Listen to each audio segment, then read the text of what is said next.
Издание «Важные истории» вышло с крайне занятным материалом о том, как Рамзан Кадыров пытается обеспечить запасной аэродром своим детям в арабских странах, с правителями которых у Кадырова сложились хорошие отношения.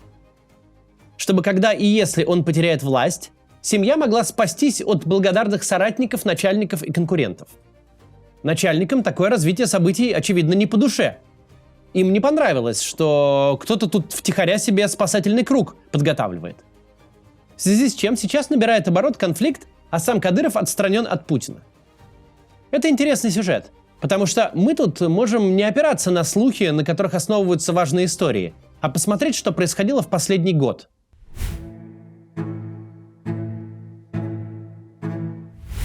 Бывают такие сюжеты, которые для публики вроде как себя исчерпывают. Во всяком случае, о них не особо говорят. Но сюжеты эти продолжают где-то под спудом тлеть, а иногда и прям гореть. И когда становится виден результат, многим он кажется изолированным событием, ведь о сюжете, с которого все начиналось, все уже забыли. История Wildberries – такого рода сюжет. История, когда дележ семейного бизнеса между супругами Бакальчуками превратился в битву двух могущественных кланов – Сулеймана Керимова и Рамзана Кадырова – за миллиардные активы главного маркетплейса страны. Эпизодами битвы стали и перестрелка в центре Москвы с погибшими, и видеообращение Рамзана Кадырова, и взаимные попытки перехвата управления, и ответные обращения от Татьяны Бакальчук, после развода вернувшей фамилию Ким. В общем, было страсть как ярко и изумительно. А потом на некоторое время вроде как новости на эту тему закончились. Будто ситуация затихла, а то и вовсе себя исчерпала. Хотя это, в принципе, невозможно. Даже если представить, что какая-то сторона, в данном случае Керимов, очевидно победила. Это все равно не означает, что все сошло на нет. Такие события всегда имеют последствия. Не бывает, чтобы два могущественных финансово-силовых клана схлестнулись за миллиарды долларов, немного подрались, а потом разошлись. Тем более в случае, когда произошло немыслимое, когда дележка стала достоянием публики, причем во всех деталях. Когда ситуация была на пике своего развития, мы говорили именно об этом. Мы говорили, что для публики Рамзан Кадыров в данном случае выглядит опасно, весьма недвусмысленно угрожая оппонентам. Но в нашей системе привлечение внимания публики – это свидетельство больших проблем. В России нет открытой политической системы. Публичная поддержка не может быть конвертирована примерно ни во что. Нет выборов, на которых ты и твоя партия получите больше голосов, чем конкуренты, если на вашей стороне окажутся сочувствующие массы. Нет независимого суда, в котором медийная активность способна повлиять на настроение присяжных или судьи. Вопросы перераспределения активов на миллиарды решаются одним единственным человеком – Владимиром Путиным. Все, что мы об этом человеке знаем, говорит, он до изжоги не любит, когда говно выплескивается наружу. Когда на него пытаются оказывать медийное давление. Когда кто-то вдруг решает, что он тут публичный политик. Потому что публичный политик в стране может быть только один. Евгений Пригожин жил в счастье и гармонии весь срок путинского правления.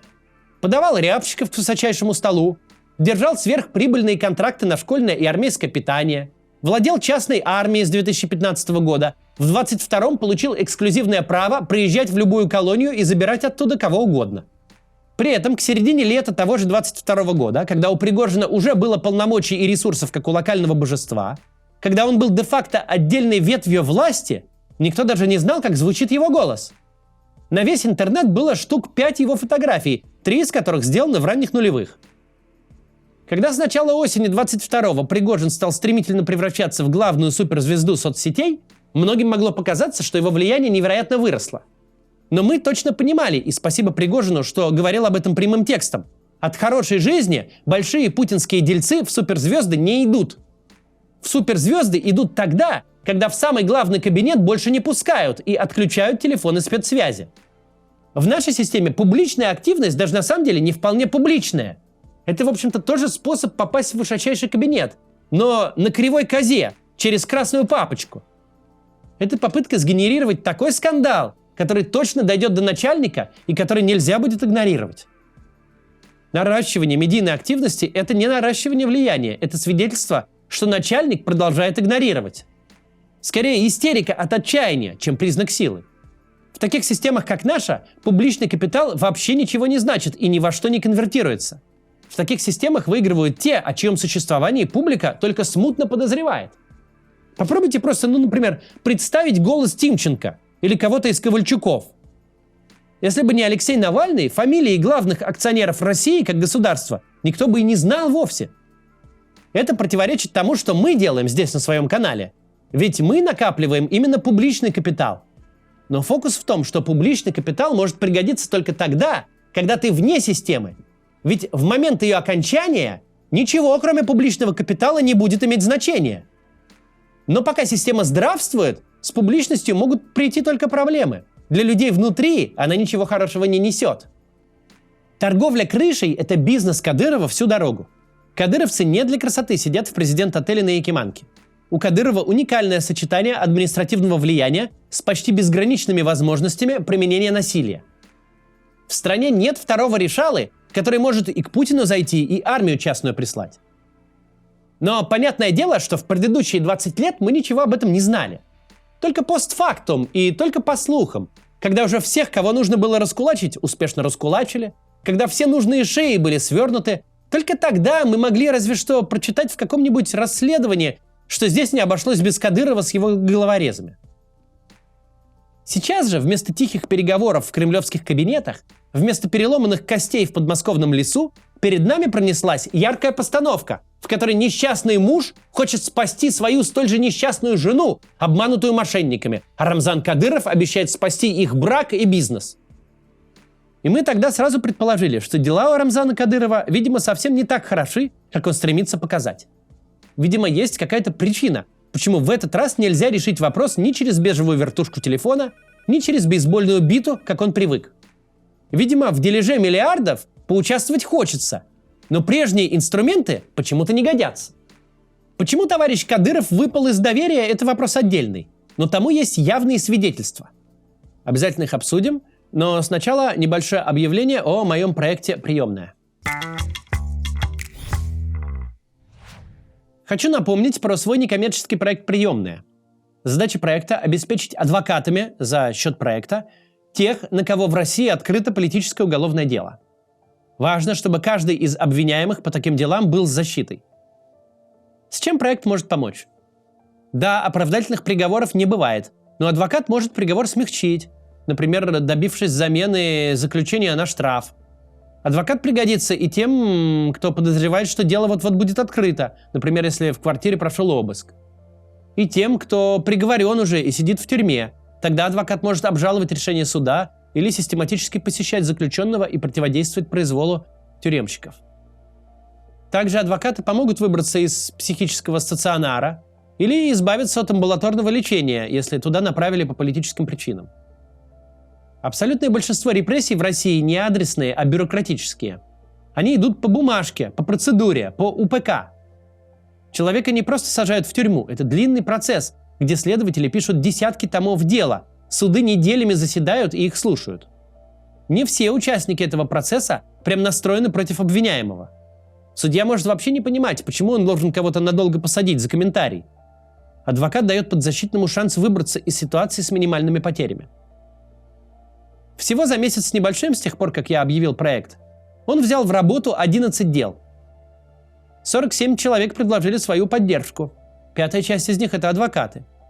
Теперь можно помочь еще большему количеству людей. Что можно сделать сейчас, чтобы помочь проекту? Во-первых, самое сложное – это найти этих людей, которым нужна помощь по политическим делам. У очень многих нет адвокатов. Возможно, вы знаете кого-то, кому нужна помощь с политическим делом. Если нет, поспрашивайте знакомых, может быть, расскажите о проекте, скажите, что помощь бесплатная, что это абсолютно легально и анонимно, деталей не раскрывают, и лишних проблем человеку это никак не создаст. Во-вторых, когда найдете контакты этого человека или его семьи, напишите ему или пришлите ссылку на проект. Она будет в описании. Конечно, можно написать и родственникам, если уже человек недоступен. Пусть напишут, приемная найдет и оплатит адвоката. Работает проект по всей России, не только в Москве и Санкт-Петербурге. Есть кейсы и на Дальнем Востоке. Помогите, пожалуйста, распространить эту информацию. Дойти с ней до политзаключенных не так легко, как может показаться. Наша общая цель – помочь людям, которых собралась съесть система. Связаться с приемной можно по ссылке в описании. Пока проект не ведет массовый сбор средств. Те дела, которые есть, получается финансировать из крупных пожертвований. Мне написало несколько человек, которые отправили по 3-5 тысяч долларов, и это очень помогло. Проект некоммерческий, себе я, конечно, из этих денег ничего не беру. Если вы хотите поучаствовать, напишите мне. Продолжаем. Почему товарищ Кадыров выпал из доверия – вопрос отдельный. Но об этом явно свидетельствует тот факт, что дележ миллиардов в самом разгаре вдруг выплеснулся на публику, что кадыровская крыша конвертировалась в формат видеоблога, что инструменты непубличного решения вопросиков у Кадырова куда-то делись. Именно поэтому мы всерьез относимся к материалу важных историй о конфликте Кремля с Кадыровым. Потому что это не изолированный сюжет, но даже наоборот. Он встает в ряд с тем, что уже было, подтверждению чему мы видели публично. Что же могло произойти? Почему Кадыров, который сейчас ведет себя ровно так, как вел всегда, раньше Путина устраивал, а теперь устраивать перестал? Тому явно есть много причин ситуативных, но одна магистральная – война.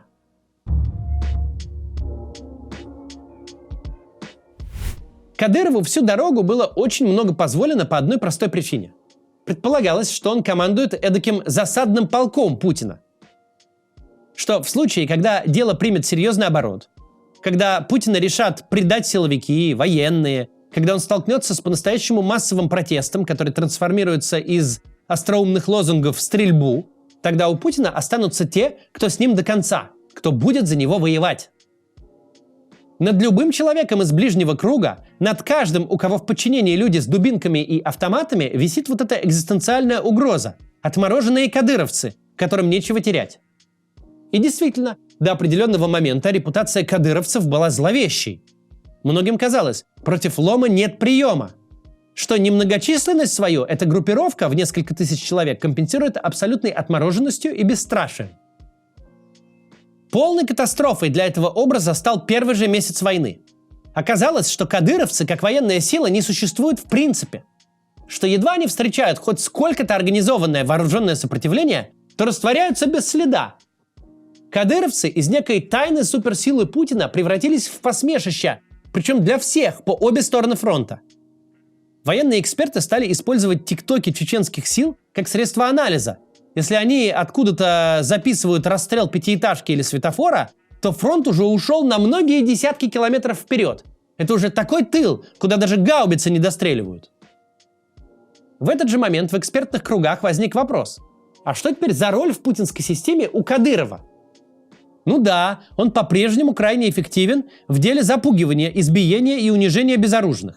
Но для того, чтобы кинуть в подвал человека, у которого нет автомата, Кадыров не нужен. С этим справится и участковый. Другое дело, если начнется сезон жареного петуха, случится предательство или раскол в силовом блоке, если вдруг какой-нибудь Золотов решит, что он и сам сусам. Вот тогда будет очень обидно, если вместо того, чтобы драться за Путина до смерти на московских улицах, кадыровцы будут оказывать ему психологическую поддержку тиктоками из центра Грозного. А ведь мы уже это видели. 24 июня 2023 года у нас состоялась генеральная репетиция силового свержения режима, в рамках которого войска Рамзана Кадырова, вместо того, чтобы кидаться под пригожинские танки, застряли в пробке, так эти танки и не встретив.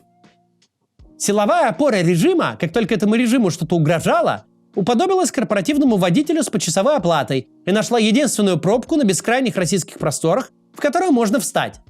Обидно в такой ситуации повиснуть на кремлевском зубце только потому, что твои верные пехотинцы не скачали Яндекс.Навигатор. В чем функция Кадырова, кроме кровожадных публичных заявлений и угроз всем подряд? Угрожать-то на 4-м году войны охотников много.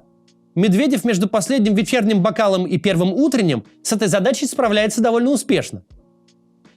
Путинская система любит тишину. В ней есть очень четкая иерархия, где точно известно, за кем остается последнее слово в распределении любых серьезных активов. Так зачем в подобной системе терпеть интересного пассажира, который создает избыточно много публичного кипиша, а когда надо отвечать за слова, когда надо исполнить главную и единственную свою функцию, ищет ближайшую пробку? Кадыров просто очень не ко времени, не к месту и не в кассу. Это персонаж мирного времени, где все измерялось исключительно способностью кидать понты. В мире, где как минимум 1 миллион человек в стране получили реальный боевой опыт и способны решать проблемы силовым путем, Кадырову места нет. Раньше было понятно, почему ему позволяют делать то, что он делает. Почему спускают с рук унижение силовиков, издевательства над системой власти. А сейчас непонятно совсем. Кадыров, как мы видим, по фактическому положению дел, уже даже крышей никому выступить не может. Вместо решения проблем тех, кто к нему обратился, он бежит записывать видос и, судя по всему, терпит в этом противостоянии абсолютный крах. Судя по тому, что мы знаем, обратившийся к Кадырову Бакальчук теряет даже то, что мог бы сохранить без борьбы. Мы не знаем, в какой степени изложенные ситуации важными историями соответствуют реальности. Не знаем, на чем они основывались.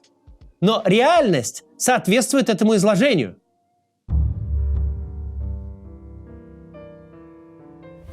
После такого болезненного поражения нельзя не задуматься о 2 вещах. Во-первых, о том, что если системе ты больше не нужен, значит раньше или позже, так или иначе, но она тебя спишет. Причем спишет так, что даже вопросов особых не последует. Вся публика уже минимум пару лет наблюдает, пусть переменчивое, но очень нездоровое состояние Кадырова. Это не Навальный. Ни у кого не возникнет вопросов, почему, мол, глава Чечни вдруг взял и поперхнулся Рафаэлкой. Такой человек, как Кадыров, из такой системы, как наша, не может уйти на пенсию или даже в тюрьму. Уйти он может только в могилу. В чем, надо думать, он сам не заблуждается. Во-вторых, после поражения нельзя не задуматься о том, что сейчас нужно спасать семью. Учитывая нравы властвующих чеченских кланов, кто бы ни пришел на место Кадырова, ничем хорошим для его родни это не светит. В этом трагедия всех диктаторов. У диктатора не может быть какая-то часть власти. У него есть либо все, либо ничего. Пока диктатор при власти, к его сыну будет выстраиваться очередь из желающих повесить орден. Когда диктатор власть теряет, он больше не может гарантировать никому и ничего, даже своим родным и ближнему кругу. Нет ничего удивительного, что Кадыров, понимая, к чему идет дело, пытается спасти оставшиеся деньги и своих родных где-то за пределами системы, которая дала ему власть и деньги. И точно так же нет ничего удивительного, что системе это сильно не по душе. Потому что вся она держится на простом принципе. Пока ты в ней, тебе доступно все, нет предела обогащению. Но нет и выхода. Нет варианта обогатиться и свалить. Все, что у тебя есть, на деле не твое, а просто у тебя в пользовании до тех пор, пока ты верен и полезен. Ведь в данном случае Кадыров ничем не отличается от Путина. В данном случае Чечня – это Россия в миниатюре. Жизнь диктатора, она почти как сон наяву. Пока ты жив, пока при власти, пока ценен для системы, у тебя есть все. Тебе одинаково безразличны закон и суд, любые правила. Но если что-то пойдет не так, и ты потеряешь власть, никаких гарантий ни тебе, ни твоим близким никто не обеспечит, потому что закона и суда не существует.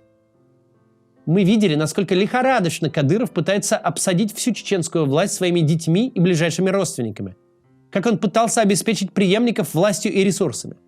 Но, видимо, он все же понимает, что министерское кресло не убережет 20-летнюю девушку или 19-летнего парня от того, что начнет происходить в Чечне при дележе власти после того, как самого Кадырова не будет.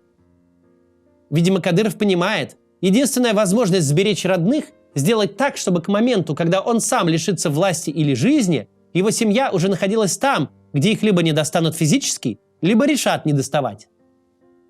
Кадыров для нас персонаж исключительно побочный. Нам его судьба не сказать, чтобы так уж интересно. Нам интересен сам диктаторский принцип, который много говорит о мотивации и позволяет не гадать, накручивая лишние сущности. В диктатуре вопрос власти – это вопрос жизни. Не только для тебя самого, но для всех, кто был тебе близок, от соратников до детей. Сохранение власти – это вопрос самосохранения. Поэтому, когда мы рассуждаем, есть ли в действиях Путина, в этой войне и ее продолжении какой-то высокий мотив или псевдопримитивное желание держаться за кресло до последнего, нужно кое-что понимать. Более высокого мотива, чем сохранить жизнь себе и своей семье, придумать невозможно. А никаких других способов их сохранить, кроме удержания власти до последнего, в диктаторской системе нет. Либо ты вождь и твои дети министры, либо ты труп, и дай бог успеешь превратить детей в релокантов. Вот он, вопрос власти. До завтра.